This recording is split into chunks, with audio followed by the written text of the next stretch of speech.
আজকে সলভ ক্লাসে সকলকে স্বাগতম। তো প্রথমে একটা প্যাসেজ দিয়ে আছে, এখান থেকে বিভিন্ন সিনোনিম অ্যান্টোনিম প্লাস ইয়েগুলো করা আছে আর কি।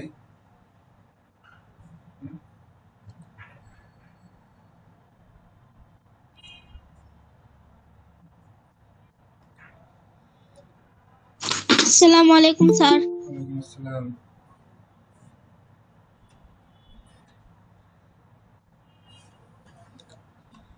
আচ্ছা, আমরা প্যাসেজটা একটু দেখি। এখানে a railway station is a place where a train stops for a while and when leaves again. আচ্ছা, একটি রেল স্টেশন হচ্ছে একটি জায়গা যেখানে ট্রেন থামে কিছুক্ষণের জন্য, ফর এ হোয়াইল, এটা একটা ফ্রেজ। হ্যাঁ, এই ফ্রেজ মানে অল্প সময়ের জন্য, for while and then leaves again, এবং এরপরে আবার ছেড়ে যায়। Passengers get down and get into a train from a railway station. Get down মানে যাত্রী নামা, এবং গেট ইনটু মানে প্রবেশ করা। তাহলে কি বোঝাচ্ছে এখানে? রেল স্টেশনে যাত্রী সাধারণ ট্রেন থেকে নামে এবং ট্রেনে ওঠে। A large number of people come here every day to go to their destination. অনেক ধরনের লোকই সেখানে আসে তাদের গন্তব্যে পৌঁছানোর জন্য। There are waiting rooms for male and female passengers, এবং সেখানে ছেলে এবং মেয়েদের জন্য ওয়েটিং রুম থাকে বা অপেক্ষা কক্ষ থাকে। There are ticket counters, সেখানে থাকে ticket counter, the booking office for goods, restaurants, book stalls, এবং সেখানে আরো থাকে কোনো মালামালের জন্য বুকিং অফিস, রেস্টুরেন্টস, হোটেল বলা যায় বা রেস্তোরাঁ বলা যায়, বুক স্টলস, বইয়ের দোকান থাকে, station masters room etcetera in rail station, এবং একটি রেল স্টেশনে স্টেশন মাস্টারের কক্ষও থাকে। এ railway station is a নয়েসি place, একটি রেলওয়ে স্টেশন হচ্ছে কোলাহলপূর্ণ জায়গা। দেয়ার আর ডিফারেন্ট টাইপস অফ শপস, সেখানে থাকে বিভিন্ন ধরনের দোকান। দে সেল ফুডস, তারা ফলমূল বিক্রি করে, fruits, hawkers, books, toys, stationeries, and so on. They sell fruits, hawkers, books, toys, stationeries, and so on. অর্থাৎ সেখানে ফলমূল, খাবার, বই এবং খেলনা সহকারে বিভিন্ন দৈনন্দিন সামগ্রী বিক্রি করা হয়। Hawkers are also very active here, এবং সেখানে হকার অর্থাৎ ফেরিওয়ালারা খুবই কর্মঠ। সেখানে কর্মঠ বলতে এখানে বোঝাচ্ছে তাদের উপস্থিতি খুব বেশি রেল স্টেশনে। They shout to sell their goods, তারা তাদের পণ্য বিক্রির জন্য জোরে চেঁচামেচি করে বা চিল্লাতে থাকে। There are a large number of porters here to carry luggage, এবং সেখানে বৃহৎ পরিমাণে কুলি থাকে যারা মানুষের সাধারণ আসবাবপত্র বা লাগেজ বা ব্যাগ এগুলো বহন করে।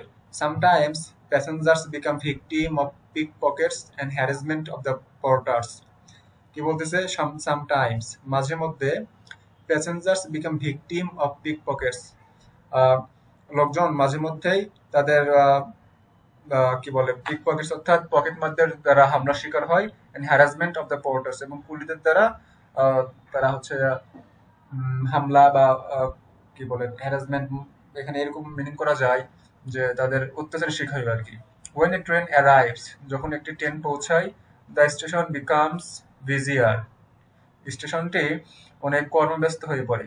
When a train leaves the station, যখন ট্রেনটি স্টেশন ছেড়ে চলে যায়, it becomes calm and quiet again, এটি শান্ত এবং নীরব হয়ে যায় আবারও। A railway station plays a great role in the field of communication, অর্থাৎ যোগাযোগের ক্ষেত্রে রেল স্টেশন অনেক বড় ভূমিকা পালন করে। প্যাসেজটি বোঝা গেছে?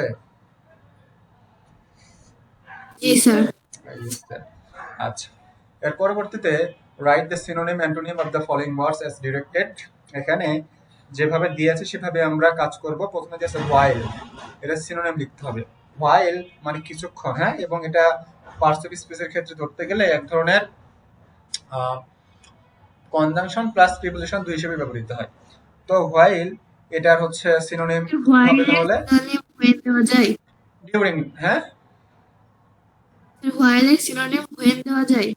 হোয়েন, হোয়াইল মানে যখন, হোয়েন মানে যখন দেওয়া যায়, তবে এখানে হোয়াইল যদি প্রিপোজিশন হিসেবে ব্যবহৃত হয় সেক্ষেত্রে আমরা ডিউরিং দিতে পারি। হ্যাঁ, ইয়েও দেওয়া যায়, হোয়েনও দেওয়া যায়, সমস্যা হবে না। ভিকটিম, ভিকটিম মানে কি বোঝানো যায়? যিনি কোনো দ্বারা হামলার দ্বারা শিকার হয়েছে, যিনি শিকারী না। হ্যাঁ, তাহলে এক্ষেত্রে বলা যায় হচ্ছে সাফারার, অর্থাৎ যিনি কষ্ট সহ্য করেছে বা যার উপর হামলা হয়েছে এরকম। এরপরে নয়সি। নয়সি মানে হচ্ছে কোলাহলপূর্ণ বা কি বলা যায়, যেখানে খুব হইচই হচ্ছে এরকম একটা অবস্থা। তো নয়সি এটা কিন্তু এক ধরনের অ্যাডজেক্টিভ। তো আমরা যখন এটাকে অ্যান্টোনিম করব, অ্যান্টোনিমটা কি ফর্মে হবে? অ্যাডজেক্টিভ ফর্মে হবে। তো নয়েজের যদি আমরা করতে পারি, অ্যান্টোনিম কি বলা যায়? কোয়াইট বলা যায়, ক্ল্যামও বলা যায়। দুটি মানে শান্ত, নীরব। নয়েজের বিপরীত এটা। তারপর ডিফারেন্ট মানে ভিন্ন, এটা অ্যাডজেক্টিভে দেওয়া আছে, আমরা অ্যাডজেক্টিভ লিখবো এটা। অ্যাডজেক্টিভটা কি লিখবো? অ্যান্টোনিম লিখবো। ডিফারেন্ট মানে যেহেতু ভিন্ন, সেম মানে একই, বা এলাইক মানেও একই লেখা যায়। এর পরবর্তীতে লার্জ মানে বড় বা বৃহৎ। সিনোনিম খুবই ইজি, অনেকগুলো শব্দ আছে, যেরকম জাইগান্টিক লেখা যায়, এরপরে বিগ লেখা যায়, হ্যাঁ। এরপরে শাউট। শাউট মানে হচ্ছে চিল্লানো বা হইচই। এটা আমরা যদি সিনোনিম যদি লিখি তাহলে কি লেখা যায় শাউটের? শাউটের ক্ষেত্রে ক্রাই মানে চিল্লানো, মানে ক্রাই মানে কান্না করা আর কি, এটা লেখা যায়, প্লাস স্ক্রিম লেখা যায়। Scream, SCREAM, scream. স্ক্রিম মানে কিন্তু চিল্লানো, হ্যাঁ, বা কোনো চেঁচামেচি করা আর কি, এগুলো লেখা যায়। তো এতটুকু বোঝা গেছে সিনোনিম অ্যান্টোনিম। Yes, sir. এর পরবর্তীতে write notes on answer the followings. এখানে নিচে 4টি ওয়ার্ড দেওয়া আছে, এগুলোর উপর ভিত্তি করে শর্ট নোট লিখতে হবে। এই নোট লেখার জন্য আমাদের যেরকম ইনফরমেশন দরকার সেগুলো আমরা আমাদের উপরে দেওয়া আছে। প্রথমে কি? রেস্টুরেন্ট। রেস্টুরেন্ট মানে হচ্ছে রেস্তোরাঁ বা হোটেল, যেটা বলে থাকি। এটা নোট আমরা কিভাবে লিখতে পারি? রেস্টুরেন্ট, একটা রেস্টুরেন্ট আমরা রেলওয়ে স্টেশনে সচরাচর দেখতে পাই, হ্যাঁ, এবং এখানে বিভিন্ন ধরনের ফুড আইটেম বিক্রি হয়, এসব লিখতে পারি। ইংলিশে কি লিখতে পারি? A restaurant in a railway station serves foods and drinks to passenger and visitors. এটার ক্লু আমরা কোন থেকে নিব? এটার ক্লু আমরা নিব ওপর থেকে। এই যে এখানে রেস্টুরেন্ট নামে একটা ওয়ার্ড দিয়ে আছে, এই তো রেস্টুরেন্ট দেখা যায়, এই রেস্টুরেন্ট। তো এটা আমরা যখন মিনিং করব তখন অটোমেটিক্যালি রেস্টুরেন্ট সম্পর্কে কিছু তথ্য আমাদের মাথায় চলে আসবে, সেটির উপর ভিত্তি করে একটি কি দুটি সেন্টেন্স লিখলে হয়ে যাবে, হ্যাঁ। তো এরপরে বলতে যদি আছে প্যাসেঞ্জার। প্যাসেঞ্জার বলতে কাদেরকে বোঝাচ্ছে? পথচারী। তো পথচারী কারা? পথচারী হচ্ছে এ person who travels from one place to another, যিনি এক জায়গা থেকে আরেক জায়গায় যাতায়াত করে, Traveler. ভ্রমণ করে, হ্যাঁ, এটা। এর পরবর্তীতে হকার। হকার বলতে ফেরিওয়ালা। ফেরিওয়ালার ক্ষেত্রে কি বলা যায়? A hawker is a person who sells good by shouting in public. এত পর্যন্ত লেখা যায়। আবারও কেউ যদি একটু বেশি লিখতে পারেন, সে করতে পারেন, হকার কোন ধরনের আইটেমস বিক্রি করে বা সেল করে, like stationery, pen, pencil, earphone, এই টাইপের জিনিসপত্র হকাররা বিক্রি করে থাকে, লিখতে পারেন। এর পরবর্তীতে what are the facilities of railway station. একটি রেলওয়ে স্টেশনে কোন ধরনের সুযোগ সুবিধা থাকে, এই সুযোগ সুবিধাগুলো এর উপরে কিন্তু দেয়া আছে। এই যে টিকিট কাউন্টার্স থাকে, বুকিং অফিস থাকে, রেস্টুরেন্ট থাকে, বুক স্টল থাকে, স্টেশন মাস্টার রুম থাকে। এই স্টেশন মাস্টারের রুম থাকাও এক ধরনের সুবিধা। কিভাবে সুবিধা? কারণ আমরা ট্রেনের গতিবিধি এখান থেকে পর্যবেক্ষণ করতে পারি, ট্রেনের সময় জানতে পারি। তো এখানে যে এতগুলা পয়েন্ট দিয়ে আছে, এই যে এখান থেকে দেয়ার টিকিট কাউন্টার, এখান থেকে শুরু করে স্টেশন মাস্টার্স রুম, সবগুলো কিন্তু রেলওয়ে স্টেশনে এক ধরনের বৈশিষ্ট্য বা ফ্যাসিলিটিস, যেগুলো আমরা সেখানে পেয়ে থাকি, হ্যাঁ। তো এর পরবর্তীতে থ্রিতে বলতেছে কি, there are some misspellings throughout the passage below. অর্থাৎ এই পুরো প্যাসেজ জুড়ে কিছু ভুল শব্দ দিয়ে আছে। Find out the misspelling and correct those. বলতেছে যে ভুল শব্দগুলো খুঁজে বের করো এবং সেগুলোকে ঠিক করো। One is done for you, একটি আমাদের জন্য করে দেওয়া আছে। তো আমরা এই মিস স্পেল ব্যবহার আইডেন্টিফাই করতে পারবো যখন আমরা এগুলো মনোযোগ সহকারে পড়বো। প্রথমে বলতেছে কি, what are you doing at here, তুমি এখানে কি করছো? রশিদ সে রিপ্লাই দিচ্ছে, the same reason for why you are here. এই যে রিজন বানানটা ভুল, মিস স্পেল করা আছে এবং এটা কারেকশন করে দিয়েছে, হ্যাঁ। তো এর পরবর্তীতে আর কি ভুল আছে? ইউ আর, এই যে অ্যাটেন্ডিং বানানটা ভুল, তাই না? অ্যাটেন্ডিং, তো অ্যাটেন্ডিং বানানটা কি ঠিক করতে হবে? ডাবল টি হবে অ্যাটেন্ডিং এর ক্ষেত্রে। এর পরবর্তীতে টু দ্য ব্রিফিং, ব্রিফ বানানটা ঠিক আছে? ঠিক নাই, ব্রিফ বানানটা ঠিক করতে হবে। তার পরবর্তীতে ফর দ্য ইয়র্থ এক্সপেডিশন টু চিলি, এই যে এক্সপেডিশন মানে প্রদর্শন করা, এখানেও কি দেওয়া আছে, ভুল দেওয়া আছে। তো এক্সপেডিশন বানানটা আমাদের ঠিক করব, তাহলে ঠিক করে হয়ে যাবে। এক্সপেডিশন বানানটা কি হবে, এই যে আইটা দেওয়া আছে না, পির পরে আই, আই এর জায়গাতে ই হবে, E X P E D I T I O N, expedition. হ্যাঁ, এর পরবর্তীতে অ্যানা তার কনভারসেশনে বলতেছে ইয়েস, ও ইজন্ট ইট, এই যে গ্রেট, খুব আস্তে ধীরে পড়লে বোঝা যায়। এই যে গ্রেট পরিচিত একটা শব্দ, ভুল দিয়েছে, মিস স্পেল করা আছে, কি হবে, জি ই এ আর টি। হ্যাঁ, জি আর ই এ এ টি, গ্রেট মানে মহান বা বিখ্যাত। Because of that we are both on the same expedition, এখানে আবার এক্সপিডিশন বানানটা সঠিক দেওয়া আছে, এখানে ভুল দেওয়া ছিল। It will be an adventure, adventure বানানটা ভুল দেওয়া আছে, A D V E N T U R E, adventure. Don't you think, এর পরবর্তীতে ভুল দেখি, it will be about fun to work with yours, এই ইয়োর্থ মানে হচ্ছে যুবক, এখানে এসটা কিন্তু হইতো না। হ্যাঁ, এখানে কারেকশন করা হয়েছে কিনা জানি না, তো এখানে এসটা হইতো না, কারণ ইয়র্থ যারাই যুব সমাজকে বোঝানো হয়, তো এটাকে আর ইয়ে করা যায় না আর কি, প্লুরাল করা যায় না। এবং আরেকটা কথা হচ্ছে কি, ইয়র্থ যেহেতু এটা অ্যাডজেক্টিভ, যুবক অ্যাডজেক্টিভ না, কোনো অ্যাডজেক্টিভ না, ইয়র্থ হচ্ছে নাউন ফর্ম, এটার ইয়াংটা হচ্ছে অ্যাডজেক্টিভ, তাহলে ইয়র্থ হবে from different parts of the world who will be part of the expedition too. এর পরবর্তীটা সব ঠিক আছে। তো মিস স্পেল এবং এটার কারেকশন বোঝা গেছে।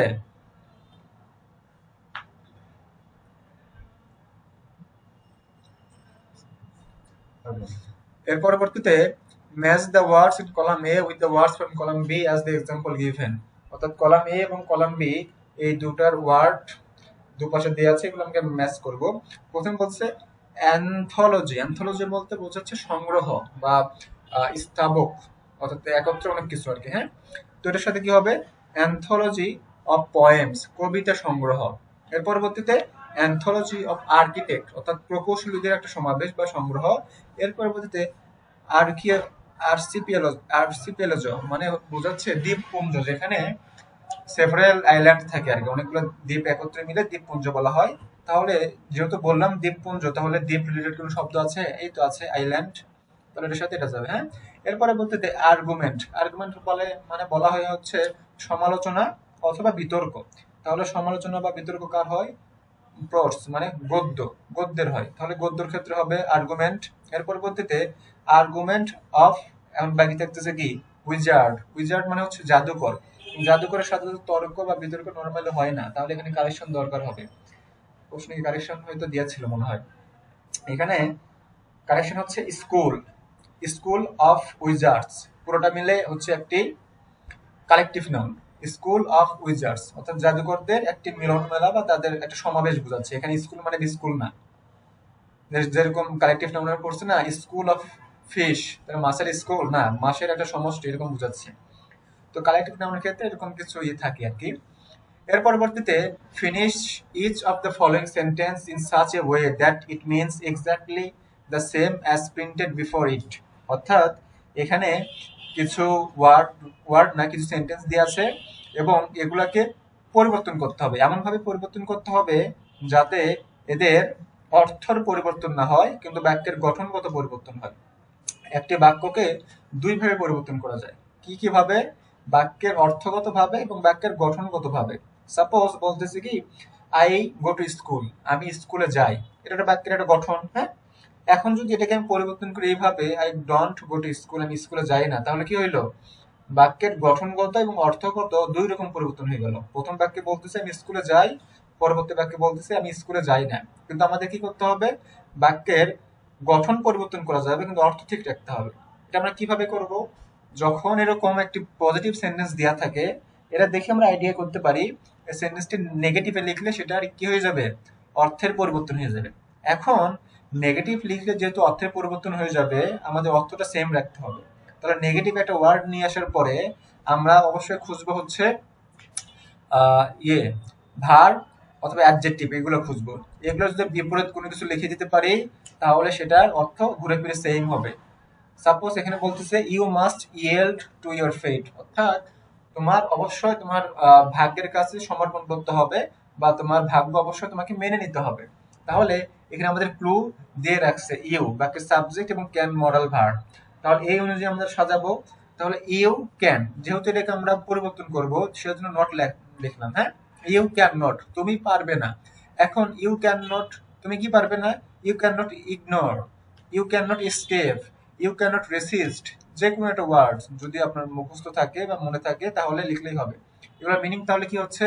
You can not ignore your fate, তুমি তোমার ভাগ্যকে অবহেলা করতে পারবে না। You can not escape to your fate, তুমি তোমার ভাগ্য থেকে পালাতে পারবে না। হ্যাঁ, এবং you can not resist your fate, তুমি তোমার ভাগ্য থেকে ভাগ্যকে খণ্ডাতে পারবে না। তো ওপরের মিনিং এবং নিচের মিনিং, দুটোর মিনিং কিন্তু সেম, কিন্তু ওপরের বাক্যটা পজিটিভ, নিচের বাক্যটি নেগেটিভ। এইভাবে আমরা পরিবর্তন করবো। বি নাম্বারে, উই মাস্ট অবে আওয়ার প্যারেন্টস, আমরা অবশ্যই আমাদের পিতামাতাকে মেনে চলবো। এখানে আমরা এখন কি বলতেছি? উই ক্যান নট, এর নেগেটিভ ওয়ার্ড দিয়ে রাখছে। হ্যাঁ, উই ক্যান নট, আমরা পারি না। কি পারি না? We can not ডিসঅবে, we can not ডিসঅবে our parents, আমরা আমাদের পিতামাতাকে না মেনে পারি না। না মেনে পারি না মানে কি? অবশ্যই আমাদের মানতে হয়, বাক্যের অর্থ কিন্তু সেম, কিন্তু এটা নেগেটিভ হয়ে গেছে। পরবর্তীতে, ইউ মাস্ট কেয়ার দেম, তোমার অবশ্যই তাদের যত্ন নেওয়া দরকার। এখন এই যে আমাদের ক্লুতে দিয়ে রাখছে ইউ ক্যান নট, তুমি পারবে না। You can not ignore them, তুমি তাদেরকে অবহেলা করতে পারবে না। হ্যাঁ, তুমি তাদেরকে অবহেলা করতে পারবে না বলতেই তুমি তাদের প্রতি সহনশীল হবে বা তাদের যত্ন নেবে। Similar meaning. এভরিওয়ান হেটস এ টেরোরিস্ট, প্রত্যেকেই একজন অপরাধীকে ঘৃণা করে। তাহলে এখানে নেগেটিভের ক্ষেত্রে দিয়ে রাখছে কি? দেয়ার ইজ নো, এটা একটা ইউনিভার্সাল ফর্ম, আমরা জানি যখন এভরিওয়ান এভরিবডি এসব থাকে নেগেটিভ করতে হলে দেয়ার ইজ নো এই টাইপের ওয়ার্ডটা নিয়ে আসতে হয়। দেয়ার ইজ নো, এরপরে এভরির পরে যেহেতু ওয়ানটা আছে এখানে, সেই ওয়ানটা আমরা এখানে নিয়ে আসলাম। হ্যাঁ, তাহলে দেয়ার ইজ নো এতটুকু আমাদের ক্লুতে দিয়ে আছে। দেয়ার ইজ নো, এই যে দেয়ারটা বাক্যে যদি সাবজেক্ট হয়, এটা সাবজেক্ট না, এটা ইন্ট্রোডাক্টরি দেয়ার, বাক্যের সাবজেক্ট এটা ওয়ান, ওয়ানের জন্য এখানে ইজ। তাহলে বাক্যের সাবজেক্ট এবং ভার্ব কমপ্লিট। পরবর্তীতে এই সেন্টেন্স যদি আমরা কমপ্লিট করতে চাই তাহলে আমাদের একটি কি লাগবে? রিলেটিভ কনজাংশন লাগবে এবং পরবর্তীতে সেন্টেন্স তৈরি করতে হবে। কারণ বাক্যের এখানে একটা বাক্য কিন্তু অলরেডি এটা একটা বাক্য। হ্যাঁ, এখন এখানে আরেকটা বাক্য তৈরি করতে চাইলে রিলেটিভ কনজাংশন প্লাস আরেকটা বাক্য লিখবো। তাহলে কি লিখবো আমরা? There is no who likes a terrorist, অর্থাৎ এমন কেউ নেই যে টেরোরিস্টকে পছন্দ করে, এটার মানে সকলেই টেরোরিস্টকে ঘৃণা করে।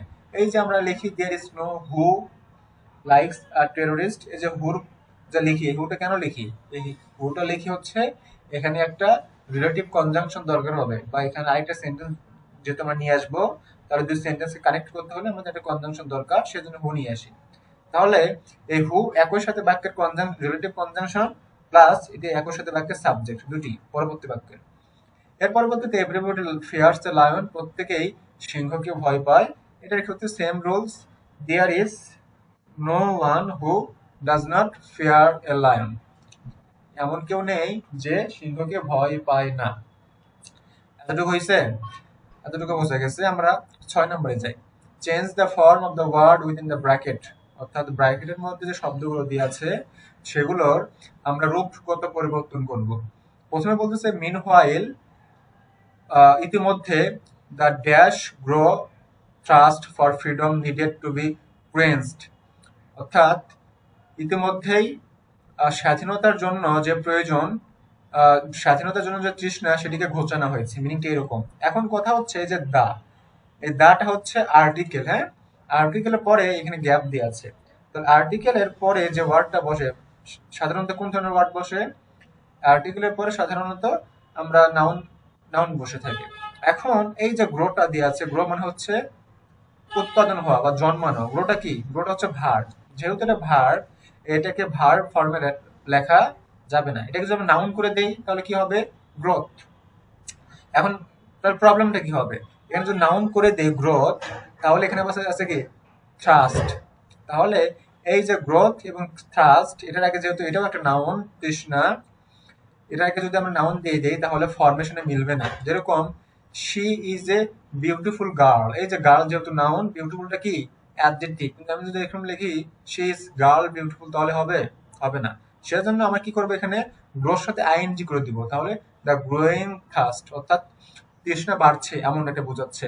তাহলে গ্রোর সাথে আইএনজি করে দিলে এটি হয়ে যাবে পার্টিসিপল, এবং ভার্বের সাথে যখন আইএনজি করে দেই তখন কিন্তু সেটা এক ধরনের অ্যাডজেক্টিভের মতো কাজ করে। তাহলে আমরা যদি গ্রোয়িং ট্রাস্ট করি তাহলে এখানে হবে। এর পরবর্তীতে অ্যাট লিস্ট 321 প্রিজনার্স, অর্থাৎ সর্বনিম্ন 321 জন কারাবন্দী dash open the central jail to escape around 11 in the morning. সর্বনিম্ন 321 জন কারাবন্দী তারা জেল ভেঙেছে এবং পালিয়েছে কটার সময়? অ্যারাউন্ড 11 ইন দ্য মর্নিং, অর্থাৎ সকাল 11টার সময়। এতটুকু পরে আমাদের ভিতরে এই ভাবটা চলে আসবে, যখন কারাবন্দীরা পালিয়ে গেছে তারপরে যেহেতু তারা এইসব নিয়ে কথা বলছে, তাহলে এই ওয়ার্ডটা কি হবে? পাস্টে হবে। এই যে ইন দ্য 11 মর্নিং, এতটুকু দেখে বোঝা যায় যে এটা কিছুক্ষণ আগে ঘটেছে বা অতীতে ঘটেছে এবং এরপর এইসব নিয়ে কথা হচ্ছে, সেজন্য এটা কি হবে? ব্রেকের পাস্ট ফর্ম ব্রক। এবং এটা যে পাস্ট হবে তার পরবর্তী ইনফরমেশন বা ক্লু কিন্তু নিচে দেওয়া আছে, আমরা একটু পড়ি। ডিউরিং দ্য এসকেপ অর্থাৎ পালানোর সময় 7 were shoot while 30 were also dash. বলতেছে কি 7 ওয়ার শুট, 7 জনকে গুলি করা হয়েছিল। যে 7 ওয়ার শুট, এটা কিন্তু প্যাসিভে দেওয়া আছে, কারণ 7 জন তো ওরা নিজেরা গুলি করে নাই, অন্যকে গুলি করছে, সেজন্য প্যাসিভে দেওয়া আছে 7 ওয়ার শুট। হোয়াইল, যখন, এই হোয়াইলটা এখানে কনজাংশন, এর পরবর্তী যে বাক্যটা এটাকে যুক্ত করছে হোয়াইল। তাহলে হোয়াইল 30 ওয়ার 30 জন অলসো কি অলসো ইনজুরিটা হচ্ছে নাউন, কিন্তু অলসো এর পরে কি হবে? অ্যাডজেক্টিভ হবে। তাহলে 30 ওয়ার অলসো ইনজিউরড, এবং 30 জন আঘাতপ্রাপ্ত হয়েছিল। এবং এখানে ইনজিউরড, এটা কি অ্যাডজেক্টিভ নাকি ভার্ব ফর্ম, কোন হিসেবে বসবে? এটা কিন্তু ভার্ব ফর্ম, কারণ এই যে ইনজিউরড যদি আমরা লিখি তাহলে কি হবে? ওয়ার ইনজিউরড, এটা মানে হচ্ছে আহত হয়েছে, নিজে নিজে আহত হয় না, এই যে যারা শুট করেছে তাদের দ্বারা আহত হয়েছে, এটাও প্যাসিভে আছে। হ্যাঁ, যেহেতু হোয়াইল দুটি সেন্টেন্সে যুক্ত করছে, তার মানে এটি যদি প্যাসিভে থাকে এটি কি হবে? এটিও প্যাসিভে হবে। সেজন্য যে ওয়ার এরপরে ইনজুরি এটা না রেখে আমরা কি লিখছে? ইনজিউরড লিখছে। এরপরে Pakistan president Yahya Khan during a radio ব্রডকাস্টেড, এই যে ব্রডকাস্ট, এই ওয়ার্ডটার কি নেই? V2 নেই। তার মানে এটা পাস্টে হবে, ঠিক আছে, কিন্তু পাস্ট করার জন্য ইডি করা যাবে না, কারণ ব্রডকাস্ট এ নিজেই পাস্ট আইডিয়া বোঝায়, ঠিক আছে, মানে নিজে পাস্ট ফর্ম এরকম, যেরকম আমরা পড়ছি না রিড রিডের V1 V2 V3 তিনটি সেম, এখানে সেরকম ব্রডকাস্ট ওরকম একটা ওয়ার্ড যেটার V1 V2 V3 সবই সেম। তাহলে ব্রডকাস্টের V2 কি হবে? ব্রডকাস্টে হবে, তাহলে এখানে কোনো রকম চেঞ্জ হবে না। এর পরবর্তীতে বলতেছে কি assembly meeting on March 25 he hoped it would dissuade Bangabandhu from dash declare independence, something that deeply troubled Yahya। এই যে from কি? এক ধরনের প্রিপোজিশন। ফ্রম হচ্ছে এখানে এক ধরনের প্রিপোজিশন। তাহলে প্রিপোজিশনের পরে যদি প্রিপোজিশনের পরে নরমালি দুটি পার্টিসিপল স্পিচ বসতে পারে। কি কি? একটি হচ্ছে নাউন, একটি হচ্ছে প্রোনাউন। নাউন যদি বসে তাহলে কোনো ঝামেলা নেই, নাউন বসবে, কিন্তু প্রোনাউন যদি বসে তাহলে প্রিপোজিশনের পরে প্রোনাউনের অবজেক্টিভ ফর্ম বসবে এবং ভার্বও বসতে পারে। ভার্ব যদি বসে তাহলে আমরা কি করবো? অবশ্যই এই ভার্বটার সাথে আইএনজি যুক্ত করে দিব। হ্যাঁ, এখন কথা হচ্ছে এই ভার্বের সাথে আইএনজি কেন যুক্ত করে দেই? কারণ আমরা জানি যে প্রিপোজিশনের পরে নাউন অথবা তার সমজাতীয় ওয়ার্ড বসে। তাহলে নাউন এবং প্রোনাউন যেহেতু সমজাতীয় তারা বুঝতে পারে, ভার্ব তো তাদের সমজাতীয় না, কিন্তু ভার্বের সাথে যখন আইএনজি করে দেই তখন সেটি বাক্যের সাবজেক্ট এর মতো কাজ করতে পারে। হ্যাঁ, তাহলে যখন বাক্যের সাবজেক্ট যেহেতু আবার নাউন অথবা প্রোনাউন হতে পারে, সেই সেন্সে আমরা এখানে ডিক্লেয়ারের সাথে আইএনজি করলেও আইএনজি করি আর কি। নরমালি কেউ ব্যাখ্যা দিতে পারে না যে শুধু বলে আইএনজি, কিন্তু কেন? এই সেন্সে, কারণ বাক্যের সাথে আইএনজি যুক্ত হলে যারা জিরান্ড বাক্যের সাবজেক্ট হয় না, সাবজেক্ট হয়, তাহলে আমরা ফর্ম এরপরে কি করব? আইএনজি যুক্ত করে দেবো, ডিক্লেয়ারিং। তাহলে আমরা এটা থেকে মনে রাখবো যে টু বাদে যে কোনো প্রিপোজিশনের পরে যদি ভার্ব আসে তাহলে সেই ভার্বের সাথে কি করতে হয়? আইএনজি করতে হয়। এর পরবর্তীতে বলছে কি choose one word from each of the pairs of words to fit the appropriate sentence. এখান থেকে অর্থ শব্দগুলো নিয়ে কি করতে হবে? অর্থপূর্ণ বাক্য তৈরি করতে হবে। প্রথমে বলছে কি দ্য ক্লক স্টার্ট, অর্থাৎ ঘড়িটি বেজেছিল। এর পরিবর্তে এই যে 8টার সময় বেজেছিল। হ্যাঁ, এর পরবর্তীতে I bought John some sweet, আমি জনকে কিনে দিয়েছিলাম সাম সুইট। এই যে সাম সুইট ওয়ার্ডস, এরপরে হিজ বার্থডে, এটি একটি পার্টস অফ স্পিচ, এখানে একটা পার্টস অফ স্পিচ। তাহলে দুটি পার্টস অফ স্পিচের মধ্যে কি করতে হবে? রিলেশন তৈরি করতে হবে। দুটি পার্টস অফ স্পিচের মধ্যে রিলেশন তৈরি করতে পারে কে? প্রিপজিশন। তাহলে এখানে বসবে একটি প্রিপজিশন। প্রিপজিশন দিয়ে আছে, আচ্ছা এই তো ফর একটি প্রিপজিশন দিয়ে আছে, তাহলে ফর। অর্থাৎ আমি জনকে কিছু মিষ্টি কিনে দিয়েছিলাম তার জন্মদিনের জন্য। এর পরবর্তীতে সিতে দেয়ার ওয়ার অনলি, সেখানে ছিল শুধুমাত্র dash days left for until Christmas, অর্থাৎ সেখানে মাত্র কিছুদিন বাকি ছিল ক্রিসমাসের বা বড়দিনের। তাহলে দেয়ার আর অনলি ড্যাশ ডেজ, এই যে ডেজ দিন দেয়া আছে, তার মানে এটার আগে একটা ওয়ার্ড বসবে। তো দিনের আগে সবচেয়ে কোন ওয়ার্ডটা ভালো মিলে? এই যে ফোর, ফোর দিলাম আমরা। 8 যেহেতু আগে ব্যবহার করে ফেলছি, তাহলে ফোর দিলাম এখানে, 4 days left। আচ্ছা, এর পরবর্তীতে ওই dash dinner together then went home. ওই ওই ড্যাশ ডিনার টুগেদার, এই যে ওই একটা সাবজেক্ট, এরপরে একটা পার্টস অফ স্পিচ বসবে। কি বসবে আমরা একটু দেখি।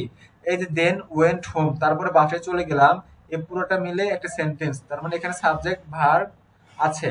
এখন এখানে সাবজেক্ট আছে কিন্তু এখানে ভার্ব নেই, তাহলে সেন্টেন্স হবে? হবে না। তাহলে এতটুকু দেখে আমরা বুঝতেছি, এই যে দেখো তোমরা, ওই থেকে ডিনার টুগেদার এতটুকু একটা সেন্টেন্স, দেন ওয়েন্ট হোম এতটুকু একটা সেন্টেন্স। এই সেন্টেন্সে ওয়েন্ট হোম এতটুকু দিয়ে আছে। ওয়েন্ট হচ্ছে বাক্যের ভার্ব, তার সাবজেক্ট কোনটা? এই যে ওই সাবজেক্ট এখানেও বসতো, ওটা রিপিট করে নাই। দেন ওই ওয়েন্ট হোম না লিখে ওই ওয়েন্ট হোম লিখছে, ওইটা অমিট রাখছে। তাহলে যেহেতু এটা একটা সাবজেক্ট, বাক্যের সাবজেক্ট এবং ভার্ব কমপ্লিট হয়েছে, এখানেও একটা সাবজেক্ট এবং ভার্ব লাগবে। সাবজেক্ট দিয়ে আছে কিন্তু ভার্ব দেয়নি, তাহলে ভার্ব কি আছে উপরে? ভার্ব আছে এই যে অ্যাট, খাওয়ার সাথে যেহেতু অ্যাট মিলতেছে, তাহলে ate. We ate dinner together then went home, আমরা একত্রে খাওয়া দাওয়া করেছিলাম এবং তারপরে বাসায় চলে গিয়েছিলাম। এর পরবর্তীতে my all time favourite meal is dash and chips, আমার সবচেয়ে সবসময় প্রিয় খাবার হচ্ছে ড্যাশ অ্যান্ড চিপস। চিপসের সাথে আর কি আছে? এই যে স্টেক আছে না, স্টিক অ্যান্ড চিপস। এর পরবর্তীতে বলতেছি all the sentence to the following passage are jumbled, এলোমেলো ভাবে দিয়ে আছে, এগুলাকে একত্র করে একটা অর্থপূর্ণ সেন্টেন্স তৈরি করতে হবে। তো আমরা যখন একটা অর্থপূর্ণ সেন্টেন্স তৈরি করব, প্রথমে সেন্টেন্সটা কোন স্ট্রাকচার নিয়ে আসবো? সেটা হচ্ছে অ্যাফার্মেটিভ বা অ্যাসার্টিভ স্ট্রাকচার নিয়ে আসবো। সেই ক্ষেত্রে নিয়ে আসতে গেলে আমরা কি করব? প্রথমে সাবজেক্ট নিয়ে আসবো। সাবজেক্টটা কি? সাবজেক্টটা হচ্ছে ইউ। ইউ হচ্ছে বাক্যের সাবজেক্ট। ইউ যে সাবজেক্ট নিয়ে আসলাম, এরপর আবার কি নিয়ে আসবো? ভার্ব নিয়ে আসবো। তাহলে এখানে ভার্ব কি আছে? এই যে ভার্ব আছে দুইটা, ফোকাস একটা ভার্ব, গেট একটা ভার্ব। তাহলে দুই ভার্বের মধ্যে আমাদের সমন্বয় করতে হবে। দুই ভার্বের মধ্যে সমন্বয় করতে গেলে আমরা কি করতে পারি? ওটা পরে দেখতেছি আমরা। প্রথমে ইউটা বসাই, এরপরে আমরা বসালাম গেট।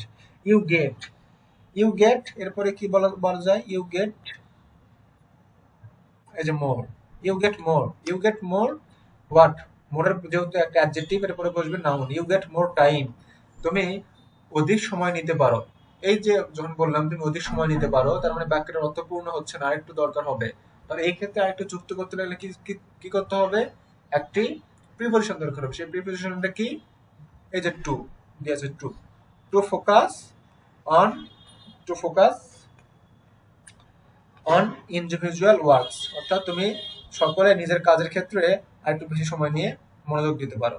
এর পরবর্তীতে text is short when a you to learning how can devote more time single word. অনেক ইয়ে কই অনেক বড় একটা সেন্টেন্স। হ্যাঁ, তাহলে এটাকে বলতে পারি কি? ইউ, আর প্রথমে সাবজেক্ট খুঁজি। সাবজেক্ট আছে বাক্যের সাবজেক্ট, এই যে ইউ। ইউ ইউ এর পরে আমরা দেখি আর কি আছে? লার্নিং আছে, এটা তো আইনজি যুক্ত ভার্ব, তো বাক্যে নিয়ে ভার্ব মেইন ভার্ব হতে পারবে না। এই যে ক্যান আছে, ক্যান যখন থাকবে তার মানে ক্যানটাকে আমরা শুরুতে নিয়ে আসতে হবে, কারণ ক্যান যেহেতু মডাল ভার্ব, এরপর একটা মেইন ভার্ব বসবে। তাহলে ইউ ক্যান এতটুকু লিখলাম, ইউ ক্যান, এরপর একটা মেইন ভার্ব লিখবো। এই যে আইনজি যুক্ত ভার্ব কিন্তু ক্যানের পরে লেখা যাবে না, এরপর কি লিখতে হবে? একটা বেস ফর্মে লিখতে হবে, ভার্বটা বেস ফর্মে লিখতে হবে। তার পরবর্তীতে তাহলে এখানে বেস ফর্মে কোন ভার্ব দিয়ে আছে? ইউ ক্যান এরপর ডিভোট, অর্থাৎ তুমি আত্মনিয়োগ করতে পারো। ইউ ক্যান ডিভোট, এর পরে মোর, এই যে ডিভোট মোর দিয়ে আছে, you can devote more. More যেহেতু অ্যাডজেক্টিভ, তার মধ্যে নাউন লাগবে, নাউনটা আছে time. You can devote more time, তুমি অনেক অধিক সময় দিতে পারো। তার পরবর্তীতে একটা আমাদের প্রিপোজিশন লাগে, প্রিপোজিশন এর কনজাংশন এন্ড, কনজাংশন না প্রিপোজিশন, কই প্রিপোজিশন আছে to. You can devote more time to learning, টুর পরে লার্নিং, এর পরবর্তীতে you can devote more time to learning, তুমি শিখতে অধিক সময় দিতে পারো। তার পরবর্তীতে কি, যেহেতু একটা পরিপূর্ণ সেন্টেন্স হয়ে গেছে, হ্যাঁ, you can devote more time to learning, তুমি শিখতে অধিক সময় দিতে পারো, বাক্যটার অর্থ কিন্তু পরিপূর্ণ হচ্ছে, কিন্তু এরপরও আমাদের ফুল স্টপ দেয়া নেই, তার মানে আরো অতিরিক্ত কিছু নিয়ে আসতে হবে। আরো অতিরিক্ত কিছু নিয়ে আসতে হবে বলতে কি বোঝাচ্ছে, হয় এখানে অ্যাডভার্ব আসবে অথবা একটা পরিপূর্ণ সেন্টেন্স আসবে। যেহেতু দেখতেছি আমাদের অনেকগুলো ওয়ার্ড ব্ল্যাঙ্ক আছে, তার মানে এখানে একটা কি আসবে, পরিপূর্ণ সেন্টেন্স আসবে। তো এই পরিপূর্ণ সেন্টেন্স নিয়ে আসতে হলে কি করতে হবে, আমাদের একটা রিলেটিভ কনজাংশন দরকার হবে। তো রিলেটিভ কনজাংশনটা কি, এই যে how, you can devote more time to learning how. How যেহেতু রিলেটিভ কনজাংশন, তার মানে এরপর একটা সেন্টেন্স হবে।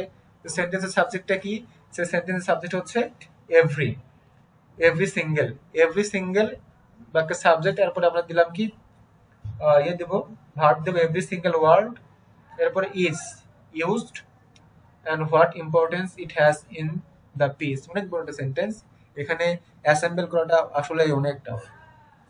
এর পরবর্তী সেন্টেন্সে আমরা দেখতেছি যে হবে you can read a whole story in one sitting, তুমি পুরো গল্পটি এক বসাতে পড়তে পারবে। তাহলে প্রত্যেক ক্ষেত্রে প্যাটার্ন কিন্তু সেম, প্যাটার্নটা সেম। কিভাবে, আমরা প্রথমে সাবজেক্ট নিয়ে আসতেছি ইউ অথবা অন্য কোনো সাবজেক্ট, তারপরে মরাল ভার্ব থাকলে মরাল ভার্ব, এরপরে একটা মেইন ভার্ব নিয়ে আসতেছি, এভাবে। এটা থেকে আমরা আগে এলাম। পরবর্তীতে 9 নম্বর, combine each part of sentence as directed, অর্থাৎ এখানে দুটি সেন্টেন্স দেওয়া আছে, দুটোকে একত্র করতে হবে। কিভাবে একত্র করতে হবে, যেভাবে বলা আছে, দ্য ফার্মার্স আর পোর, কৃষকরা গরিব, they have applied for a loan, তারা একটা লোন বা কিস্তির আবেদন করেছে। বলছে কি, ইউজ রিলেটিভ প্রোনাউন করে দুটো বাক্যকে একত্র করতে হবে।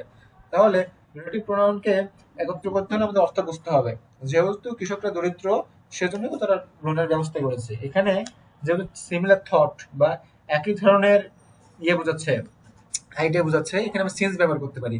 Since the farmers are poor, যেহেতু কৃষকেরা দরিদ্র, they have applied for loan, তারা একটি কিস্তি বা লোনের অ্যাপ্লাই করেছে বা তারা আবেদন করেছে। 2 নম্বর বলতেছে কি, Nasir is very strong, Nasir খুব শক্তিশালী, he can do his work, সে তার কাজ করতে পারে। এখানে বলছে কি, ইউজ অ্যাডজেক্টিভ প্লাস এনাফ, তার মানে অ্যাডজেক্টিভ প্লাস এনাফ দিয়ে এই দুটি ওয়ার্ড সেন্টেন্সকে যুক্ত করতে হবে। তাহলে আমরা কি করতে পারি, Nasir is strong enough, Nasir যথেষ্ট শক্তিশালী। এর পরবর্তীতে যেহেতু কোনো রিলেটিভ কনজাংশন ব্যবহার করা যাবে না, তার মানে পরবর্তী সেন্টেন্স থেকে সাবজেক্টকে বাদ দিতে হবে এবং ফাইনাইট ভার্বকে নন ফাইনাইট করতে হবে। এটা করতে পারি কিভাবে, নাসির ইজ স্ট্রং এনাফ, এতটুকু লিখলাম, হ্যাঁ, এই যে অ্যাডজেক্টিভ আমরা এখান থেকে নিলাম, এনাফটা বসিয়ে দিলাম। এখন এখানে যেহেতু কোনো রিলেটিভ কনজাংশন ব্যবহার করা যাবে না, সেজন্য আমরা কি করলাম, এটার সামনে যে ডু মেইন ভার্ব আছে না, ডুর সামনে টু বসাই দিলাম। ডুর সাথে টু বসাই দিলে কি হয়ে যাবে, এটা ইনফিনিটিভ হয়ে যাবে। ইনফিনিটিভ একটা নন ফাইনাইট ভার্ব। তাহলে হয়ে গেল কি, Nasir is strong enough, Nasir যথেষ্ট শক্তিশালী টু ডু হিজ ওয়ার্ক, তার কাজ করার ক্ষেত্রে। তার দুটো সেন্টেন্স একত্র হয়ে গেল। এর পরবর্তীতে আই গেভ হিম 500 টাকা, আমি তাকে 5,000 টাকা দিয়েছি। হি উড বাই 2 শার্টস, সে দুটো শার্ট কিনবে। ইউজ সো দ্যাট, তাহলে সো দ্যাট আমরা এখানে এই ফুল স্টপের ভূমিতে সো দ্যাট বসাতে পারি, তাহলে হয়ে যাবে। এর পরবর্তীতে বলছে কি, eat vegetables and fruit, you can get vitamins. তাহলে এখানে আমাদের জিরান্ডের ব্যবহার করতে হবে। জিরান্ডের ব্যবহার করার ক্ষেত্রে আমরা কি করব, আইএনজি যুক্ত করে দেব। আইএনজি যুক্ত করে দেব কার সাথে, ভার্বের সাথে। তাহলে আমরা বলতে পারি ইউ ক্যান গেট ভিটামিন, তুমি ভিটামিন পেতে পারো। Eating, you can get vitamin, eating vegetables and fruit, অর্থাৎ তুমি শাকসবজি এবং ফলমূল খাওয়ার মাধ্যমে শক্তি পেতে পারো। এর পরবর্তীতে আই নো দ্য ম্যান, আমি সে মানুষটিকে চিনি। He has written the book, use relative pronoun, এখানে হু বসালেই হয়। I know the man, who has written a book, এখানে হু বসিয়ে হিটা ভ্যানিশ করে দিলেই হয়ে যাবে। হ্যাঁ, এর পরবর্তীতে বলছে কি Mosharraf needs a separate room, he will study. মোশাররফের একটি আলাদা রুম প্রয়োজন, সে পড়বে। তাহলে এখানে আমরা আবারও এই যে ইয়েটা দিয়েছে ফুল স্টপ রেখে তুলে দিলাম, তুলে দিয়ে ইন অর্ডার টু যদি বসিয়ে দেই এবং সাবজেক্টটা যদি সাবজেক্ট এবং উইল দুটোকে তুলে দিতে হবে। কেন তুলে দিতে হবে? এই যে টু প্রিপোজিশন, এই টুর পরে যদি ভার্ব বসে, টুর পরে ভার্বটা অবশ্যই ভার্বের বেস ফর্মে বসবে, মডেল ভার্ব তো আর বেস ফর্ম না। তাহলে উইলটা বাদ দিয়ে study use in order to, অর্থাৎ আমরা ইন অর্ডার টু লিখবো শুধু এখানে। Mosharraf needs a separate room in order to study, অর্থাৎ পড়াশোনার জন্য মোশাররফের একটা আলাদা কক্ষ প্রয়োজন। এর পরবর্তীতে সামারাইজ করা, এটা পেরেছেন আশা করি, অনেক বড় প্যাসেজ। এর পরবর্তীতে দিয়ে আছে কি, এর পরবর্তীতে আছে হচ্ছে ইমেইল লেখার আছে। Suppose making a garden is hobby to some people, you are also a man who likes to make garden, অর্থাৎ কিছু কিছু মানুষের বাগান করার শখ, যাদের বাগান করার শখ তুমি তাদের মধ্যে একজন। এখন তোমার গার্ডেন সম্পর্কে কিছু বলো, এতটুকু। এটা ফ্রি হ্যান্ড রাইটিং, লিখতে পেরেছ। এর পরবর্তীতে কমপ্লিট দ্য ফলোইং স্টোরি, একটা স্টোরি দিয়ে আছে, কমপ্লিট করতে হবে নিজের মতো করে, যেহেতু এটা একটা ঐতিহাসিক স্টোরি, মানে ইতিহাস থেকে কোনো তথ্য নিয়ে এটা পূরণ করতে হবে। তো এতটুকু যে আমার যে গ্রামাটিক্যাল যে পার্টটা, যেটা এখানে আমার কন্ট্রিবিউট করা দরকার ছিল, সেখানে আমি ট্রাই করেছি। তোমরা কি এগুলো বুঝেছো নাকি কোনো কোশ্চেন আছে বলো?